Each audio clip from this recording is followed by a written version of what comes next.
97.1 FM Talk. St. Louis Conservative. Tech Talk Tuesday with George Rosenthal of ThrottleNet. Yeah, ThrottleNet.com. Oops, I didn't let that finish, did I? He's back with us this afternoon. George Rosenthal from ThrottleNet. Always fun stuff on a Tuesday to talk tech. And now we got stuff that is kind of connected with this Nancy Guthrie case. How are you, George? Good to talk to you again. Yeah, it's something else.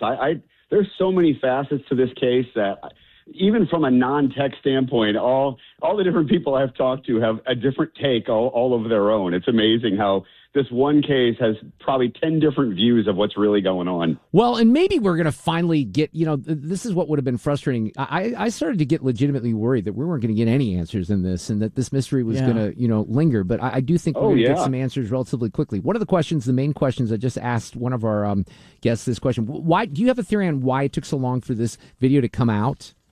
Well, a couple of things. So one of the things that Ring and Nest do is they do have an emergency clause. It's called an imminent death clause. If there is imminent death, kidnapping, what have you, you don't need to get a warrant. They will release the video if that they personally, meaning the corporate, will look at the video first. If it seems that there is imminent death, imminent reason, then they will release it. But they are extremely locked down on privacy, not as much as Apple. Apple is the king of privacy when it comes to that and with their customers. They do not, they lock up the phones. Everything's very locked up, which is why you've seen that big metal box going from house to house, from the sister's house to the mom's house. That is to unlock the mobile devices because Apple locks things down so tightly. Which is great for the consumer until you need it to be unlocked in a case like this. But as far as the cameras go, look, those things, even if you don't have a subscription, and full disclosure, I have 12 Ring cameras on my house right now. Wow. Okay, I've got them inside, outside. You cannot come within a 100-foot radius of my home and not be instantaneously on the internet. So it announces, too. It says, hi, you are currently being recorded on every outside camera. So the fact is, though, if I didn't have the subscription, there is a neighborhood watch feature with both Ring and Nest. So if you lose your dog, you can announce it on neighborhood.com or there's a couple of different sites. You can actually go to ring.com and announce, hey, I've lost a golden retriever, and it knows where you live. And even if you don't have the subscription, it will start looking for notifications of a golden retriever from your neighbors and can help you find your dog. And your neighbors don't have to have a subscription either.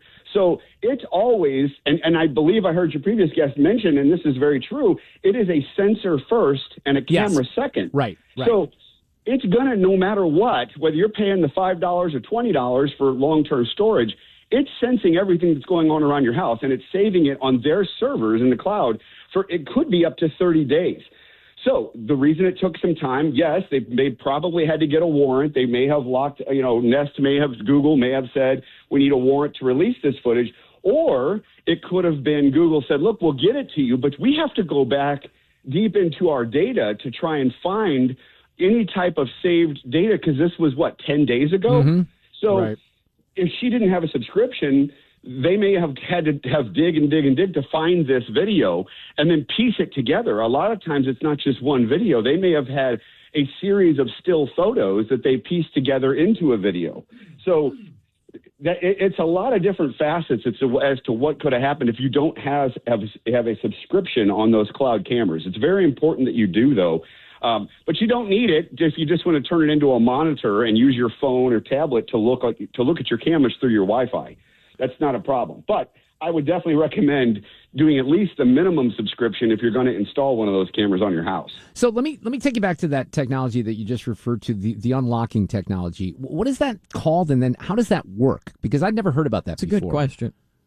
So you mean as far as the tracking of the neighborhood? No, the piece of equipment that that you referred to, the box, yeah. Yes, the box. So that is a box literally full of, it can go for Android or iPhone technology. It is specifically meant for government officials to have. It was provided by Apple to break into phone. Now it takes the way Apple has the phone locked down, it is literally an algorithmic lockdown. It is not just a simple, if you can't figure out that person's PIN code, it takes a lot of work. It's trying to hack a password, essentially, which can take a lot of time and a lot of mathematics to figure out. Because, I mean, think about how many different forms of how many multiplying forms you could have on a 6-pin code. Oof. And if you don't have the person's face, it's not going to unlock the phone. So they do plug this device into the phone, and then it has to sit for a while to unlock the device. And then when it's unlocked, has to go through the entire hard drive and decrypt the data that's on that phone. Holy you can't just pull the data. So not only are you trying to unlock this thing, but when you get in there, all of the text messages and all of the Apple app data is all encrypted. So it's a definite process to go through. And, you know, there's two sides to it. Of course, if my phone is stolen, I don't want people to get into it. But the downside is if you do something bad, police takes a long time. It takes a warrant. You have to get the phone. You have to use this specialized device to crack open the data. And so it's kind of a double-edged sword. But as a consumer, I'm happy they do it, be honest with you. But in this case, you know, it could speed things up if they didn't have that. Is that something that most law enforcement might have, or just the feds? I have not seen it with locals. I know for a fact, obviously, the federal government has it in multiple agencies, but I have not seen that on a local level. And I may be wrong. They may have it. I don't know, but I have not seen that on a local level. George Rosenthal is here from ThrottleNet, Tech Talk Tuesdays. So the other thing that now this may be a moot point at this point, because we've been talking about ransom notes and Bitcoin, and Harvey Levin from TMZ is on CNN every night talking about how he has been refreshing the folder and looking to see if any Bitcoin is in there and all those things. What do you make of any of that? I mean, my goodness, if this isn't for some sort of money, then what's going on? Then it has to have been maybe a burglary gone wrong or something. Look, and Bitcoin is a way to get money, and we talk about this all the time with ransomware attacks with businesses, but Bitcoin has become now more traceable as time has gone on. Yes, so the law enforcement can track your digital wallet. So you have to have a digital wallet first. There's no name associated to it, but it's called wallet 123ABC. So, but when you transfer Bitcoin to a digital wallet, now the law enforcement can track that wallet.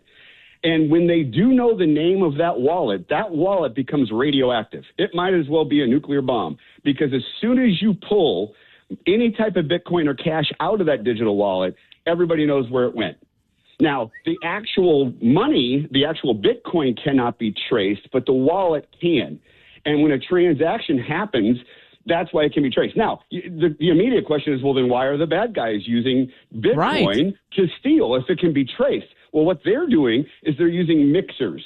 These are things like there's a digital coin called Monero, and Monero is completely untraceable, but it's very hard to get. Not a lot of people know how to go buy Monero digital coin. What the bad guys do is they know how to do that. So they'll take your Bitcoin. Even if you're tracking the wallet, they'll then transfer the Bitcoin out of their wallet into a system like Monero, mix it all up. It becomes basically dirty data. It's very hard to then track that. They'll wait 6 months or so and then transfer it back to Bitcoin wallet in a clean format, and it's now laundered. Wow. By the way, it's very hard to then track that.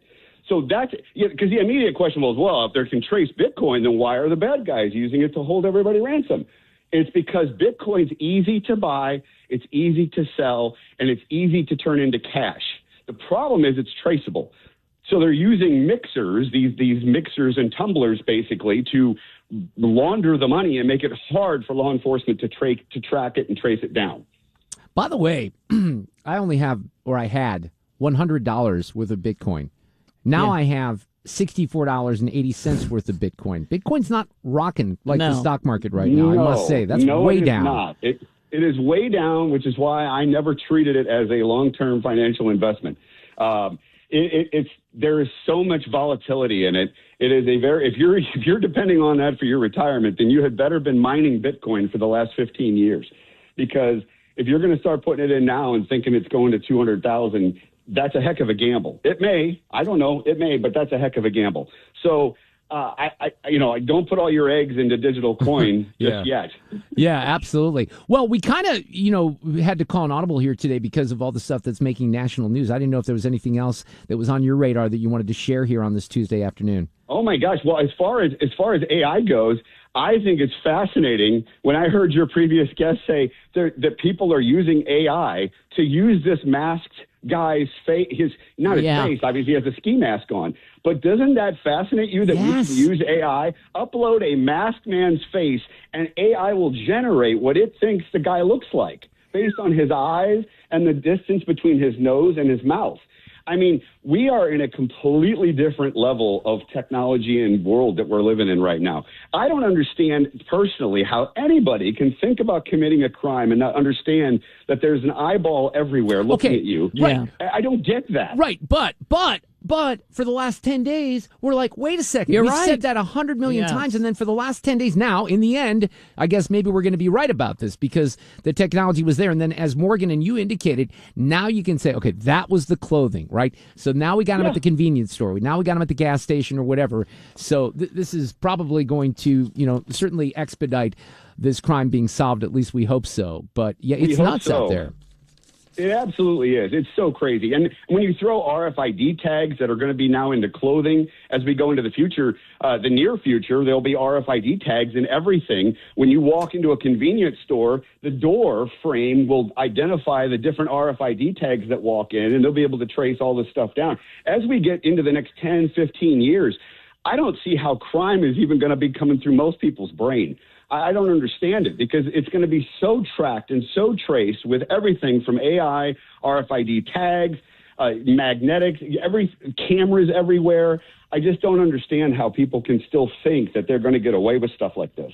I'm with you, but it's going to be fascinating if I live that long. Because, look, the iPhone came out in 2008, right? Think about how much has just happened in that time.